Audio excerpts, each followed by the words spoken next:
Hello, അസ്സാം വലൈക്കും. Welcome back to my channel. എന്താണ് എല്ലാവരുടെയും വിശേഷങ്ങൾ? എല്ലാവർക്കും സുഖമല്ലേ?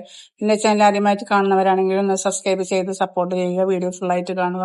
അപ്പൊ നമ്മൾ ഇന്ന് വന്നിട്ടുള്ളത് ഒരു കാളം കുറുക്കിയതും പിന്നെ ഒരു പച്ചടിയും പിന്നെ കേബേജ് തോരനായിട്ടാണ് വന്നിട്ടുള്ളത്. കേബേജ് തോരൻ നല്ല പേരും കൂടിയിട്ടായിട്ടുള്ളതാണ്. അപ്പൊ നമ്മള് അതിനായിട്ട് കായാണ് എടുത്തിട്ടുള്ളത്. കായ അതുപോലെ കഷ്ണങ്ങളാക്കിയിട്ട് ഒരു മൺചട്ടിയിലാണ് ഇട്ട് കൊടുത്തിട്ടുള്ളത്. അപ്പൊ ഇന്നലെ ഇടാൻ വിചാരിച്ച വീഡിയോ ആണ്, അപ്പൊ ഇടാൻ പറ്റിയിട്ടില്ല ഇന്നലെ. അപ്പൊ ഇനി അതിലേക്ക് കുറച്ച് വെള്ളം ഒഴിച്ചു കൊടുത്തിട്ടുണ്ട്. വേവാനുള്ള ഉപ്പും മഞ്ഞപ്പൊടിയും പാകത്തിന് ഇട്ട് കൊടുത്തിട്ട് നന്നായിട്ടൊന്ന് മിക്സ് ചെയ്ത് കൊടുക്കുന്നുണ്ട്. നന്നായി മിക്സ് ചെയ്ത് കൊടുത്ത ശേഷം ഒന്ന് മൂടി വെച്ചിട്ട് വേവിച്ചെടുക്കാം. ഇനി അതിലേക്ക് അരപ്പ് തയ്യാറാക്കാം. അപ്പൊ അതിനായിട്ട് ഒരു തേങ്ങയാണ് എടുത്തിട്ടുള്ളത്, ചിരവിയത്. ഇനി അതിലേക്ക് ഒരു ടീസ്പൂണ് കുരുമുളകും ഒരു ടീസ്പൂണ് നല്ല ജീരകമാണ് ഇട്ട് കൊടുത്തിട്ടുള്ളത്. 2 പച്ചമുളക് ഇട്ട് കൊടുത്തിട്ടുണ്ട്. അപ്പൊ എരിവിന് കുരുമുളകും പച്ചമുളകും കൂടെയാണ് ഇട്ട് കൊടുത്തിട്ടുള്ളത്. ഇനി മിക്സിയുടെ ജാറിൽ അതെല്ലാം ഇട്ടിട്ടൊന്ന് അരച്ചെടുക്കാനായിട്ടാണ്. അപ്പൊ എല്ലാതും മിക്സിയുടെ ജാറിൽ ഇട്ട് കൊടുത്തിട്ടുണ്ട്. ഒരു സ്വല്പമാണ് വെള്ളം ഒഴിച്ചു കൊടുക്കുന്നത്, അധികം ഒഴിച്ചു കൊടുക്കണില്ല. അപ്പൊ ഒരു അരക്കപ്പ് വെള്ളമാണ് ഒഴിച്ചു കൊടുക്കുന്നത്. എന്നിട്ടൊന്ന് അരച്ചെടുക്കാം. അപ്പൊ അത് കായൊക്കെ വേവിക്കാൻ വെച്ചത് വെന്ത് കിട്ടിയിട്ടുണ്ട്. വെള്ളമൊക്കെ നന്നായിട്ട് വറ്റി കിട്ടിയിട്ടുണ്ട്. വെള്ളം തീരെ പാടില്ല, അങ്ങനെയാണ് എടുക്കേണ്ടത്. അപ്പൊ ഇനി അതിലേക്ക് അരപ്പ് അരച്ചത് ഒഴിച്ചു കൊടുക്കാം. നല്ല കട്ടിയിൽ തന്നെ കിട്ടിയിട്ടുണ്ട്. ഇനി അതെല്ലാം കൂടെ നന്നായിട്ട് മിക്സ് ചെയ്ത് കൊടുക്കാം. അതിലത്തെ വെള്ളം ഒന്നും കൂടെ വറ്റുന്ന വരെ നന്നായിട്ടൊന്ന് മിക്സ് ചെയ്ത് കൊടുത്തിട്ടുണ്ട്. ഇപ്പൊ നന്നായി തീ കത്തിച്ചിട്ടുണ്ട്. അപ്പൊ വെള്ളമൊക്കെ നന്നായി വറ്റി കിട്ടിയിട്ടുണ്ട്. തൈര് ഒന്ന് അടിച്ചേർക്കാനായിട്ട് മിക്സിയുടെ ജാറിൽ ഒഴിച്ചു കൊടുത്തിട്ടുണ്ട്. അപ്പൊ ആ വെള്ളം തേങ്ങയുടെ അരപ്പൊക്കെ ഒഴിച്ച് കൊടുത്തലത്തെ വെള്ളമൊക്കെ നന്നായി വറ്റി കിട്ടിയിട്ടുണ്ട്. നന്നായി തന്നെ വറ്റി കിട്ടണം, ഇല്ലെങ്കിൽ കാളന് ശരിയാവില്ല ഉണ്ടാക്കിയാല്. അപ്പൊ അതാ വെള്ളമൊക്കെ നന്നായി വറ്റി കിട്ടിയിട്ടുണ്ട്. ഇനി തൈരാണ് ഒഴിച്ചു കൊടുക്കുന്നത്. അപ്പൊ തീ ഓഫ് ചെയ്തിട്ടാണ് ഒഴിച്ചു കൊടുത്തിട്ടുള്ളത്. മൺചട്ടി ആയതുകൊണ്ട് നല്ല ചൂടുള്ള കാരണം കൊണ്ട് ഓഫ് ചെയ്താലും നല്ല ചൂടാവുക.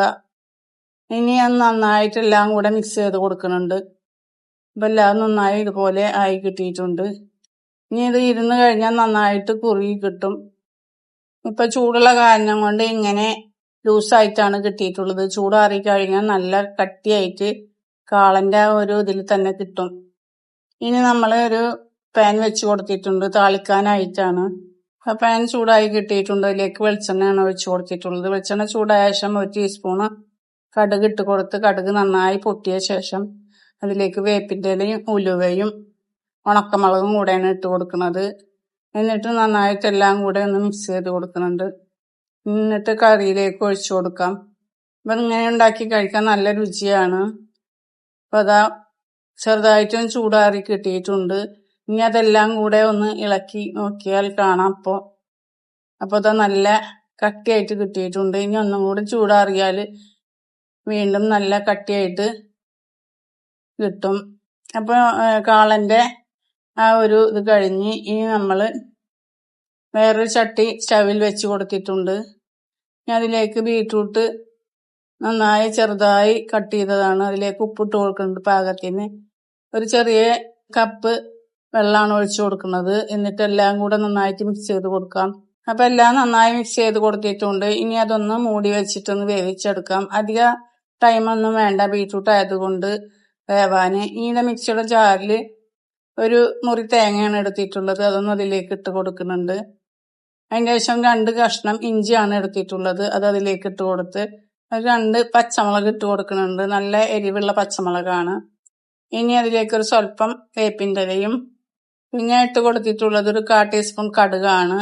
അതെല്ലാം കൂടെ ഇട്ട് കൊടുത്ത് ഒരു സ്വല്പം വെള്ളം ഒഴിച്ചു കൊടുക്കുന്നുണ്ട്. അതായത് ചെറിയൊരു കപ്പിന് വെള്ളമാണ് ഒഴിച്ചു കൊടുത്തൊന്ന് അരച്ചെടുക്കണം നന്നായിട്ട്. അപ്പൊ അത് ബീറ്റ്റൂട്ടൊക്കെ വെന്ത് കിട്ടിയിട്ടുണ്ട്. ഇനി അതിലെടുത്ത വെള്ളം ഒന്ന് വറ്റിക്കുന്ന വരെ ഒന്ന് വേവിച്ചെടുക്കാം. ചെറുതായിട്ട് വെള്ളമുള്ള, അധികമൊന്നുമില്ല. അപ്പൊ അതാ വെള്ളമൊക്കെ നന്നായിട്ട് വറ്റി കിട്ടിയിട്ടുണ്ട്. ഇനി അതിലേക്ക് അരപ്പ് ഒഴിച്ചു കൊടുക്കാം. അതും നല്ല തിക്കായിട്ട് തന്നെ അരച്ചെടുത്തിട്ടുള്ളത്. നന്നായി അരയണം, നല്ല വെണ്ണ പോലെ അരയണം. എന്നിട്ടാണ് ഒഴിച്ചു കൊടുത്തിട്ടുള്ളത്. എന്നിട്ട് എല്ലാം കൂടെ നന്നായിട്ട് മിക്സ് ചെയ്ത് കൊടുക്കുന്നുണ്ട്. ഇനി നമ്മൾ അതിലേക്ക് ഒരു പാക്കറ്റ് തൈരാണ് എടുത്തിട്ടുള്ളത്. അത് അതിലേക്ക് ഒഴിച്ചു കൊടുക്കുന്നുണ്ട്. എന്നിട്ട് നന്നായിട്ട് ഒന്ന് മിക്സ് ചെയ്ത് കൊടുക്കാം. മിക്സിയുടെ ജാറിൽ അടിച്ചിട്ടാണ് ഒഴിച്ചു കൊടുത്തിട്ടുള്ളത്. അപ്പൊ എല്ലാം കൂടെ നന്നായി ഒന്ന് മിക്സ് ചെയ്ത് കൊടുത്ത് ഒന്ന് മാറ്റി വെക്കുന്നുണ്ട്. അപ്പൊ ഇതും തീ കത്തിക്കേണ്ട ആവശ്യമില്ല തൈര് ഒഴിച്ചു കഴിഞ്ഞാല്. ഇനി അതിലേക്ക് താളിക്കാനായിട്ട് പാൻ വെച്ച് കൊടുത്തിട്ടുണ്ട്. അതിലേക്ക് വെളിച്ചെണ്ണയും കടുകും ഉലുവയും ഉണക്കമുളകും വേപ്പിൻ്റെ ഇലയാണ് ഇട്ട് കൊടുത്തിട്ടുള്ളത്. എന്നിട്ട് അതിലേക്ക് ഒഴിച്ചു കൊടുത്ത് അതും നല്ല രുചിയാണ്. ഇനി അതും ഒന്ന് മാറ്റി വെക്കുന്നുണ്ട്. ഇനി നമ്മൾ കേബേജ് ഉപ്പേരിയാണ് ഉണ്ടാക്കുന്നത്. അതിനായിട്ട് ചട്ടി വെച്ച് കൊടുത്ത് അതിലേക്ക് വെളിച്ചെണ്ണ തന്നെ ഒഴിച്ചു കൊടുത്തിട്ടുള്ളത്. വെളിച്ചെണ്ണ ചൂടായപ്പോൾ കടുക് ഇട്ട് കൊടുത്തിട്ടുണ്ട്. കടുക് പൊട്ടിയ ശേഷം സബോള, പച്ചമുളക്, വേപ്പിൻ്റെ ഇലയാണ് ഇട്ട് കൊടുത്തിട്ടുള്ളത്. ഏറ്റവും ചെറുതായി ഒന്ന് വഴറ്റിയെടുക്കുന്നുണ്ട്. ഇനി അതിലേക്ക് മഞ്ഞൾപ്പൊടി, പാകത്തിന് ഉപ്പിട്ട് കൊടുത്ത് ഒന്ന് ഇളക്കി കൊടുത്ത ശേഷം ഇതിലേക്ക് ഒരു പിടി തേങ്ങയാണ് ഇട്ട് കൊടുത്തിട്ടുള്ളത്. കൂടുതൽ ഇട്ട് കൊടുത്തിട്ടില്ല. എന്നിട്ട് കേബേജ് കട്ട് ചെയ്തത് ഇട്ട് കൊടുക്കുന്നുണ്ട്. കേബേജ് ഉപ്പേരി ഫുള്ളായിട്ട് വേവിക്കണത് കാണിച്ചിട്ടില്ല. ഫുള്ളായിട്ട് എല്ലാ സദ്യയും ഉണ്ടാക്കിയ ശേഷം എടുത്തതാണ്. ബാക്കിയുള്ളത് ഞാൻ ഇന്നലെ കാണിച്ചിട്ടുണ്ട്. അപ്പൊ വീഡിയോ എത്ര ഉള്ളോ. ഭക്ഷണം കഴിക്കാനായിട്ട് ഇരിക്കാണ്. അപ്പൊ സദ്യ എല്ലാ കറികളും ഉണ്ടാക്കിയിട്ട് എല്ലാരും കൂടെ ഒത്തുകൂടി ഭക്ഷണം കഴിക്കുകയാണ്. അപ്പൊ വീഡിയോ എത്ര ഉള്ള വീഡിയോ എല്ലാവർക്കും ഇഷ്ടപ്പെട്ടെന്ന് കരുതുന്നു. വീഡിയോ ഇഷ്ടപ്പെട്ടാൽ ലൈക്ക് ചെയ്യാനും ഷെയർ ചെയ്യാനും സബ്സ്ക്രൈബ് ചെയ്യാനും കമന്റ് ചെയ്യാനും മറക്കരുത്. വീഡിയോ ആദ്യമായിട്ട് കാണുന്നവരാണെങ്കിൽ ഒന്ന് സബ്സ്ക്രൈബ് ചെയ്ത് ഒന്ന് സപ്പോർട്ട് ചെയ്യുക. വീഡിയോ ഫുള്ളായിട്ട് കാണുക. ഇനി നമ്മൾ മറ്റൊരു വീഡിയോയുമായിട്ട് വരാം.